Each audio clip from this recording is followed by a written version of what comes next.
1 लाख रुपया लगा के आप महीने का 2.5 लाख कमा सकते हो, वो भी 2-3 महीने के अंदर अंदर। मैं जरा आपको सारी बात समझाता हूँ।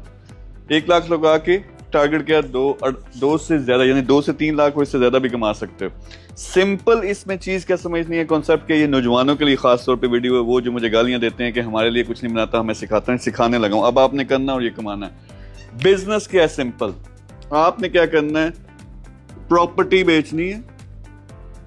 और कैसे बेचनी है, सोशल मीडिया को आपने यूज करना, ठीक है। ये सिंपल बिजनेस मॉडल है। अब थोड़ी सी मेहनत है, कितनी, सिर्फ 2 महीने की। 2 महीने में आप फॉलो करें, डिजिटल मार्केटिंग सीखो, 2 हफ्ते लगने हैं। पेज बनाओ अपने शहर के नाम से, प्रॉपर्टी डील्स का, वहां पे पोस्टें लगाना शुरू करो, 25,000 के फॉलोअर्स लेके आओ।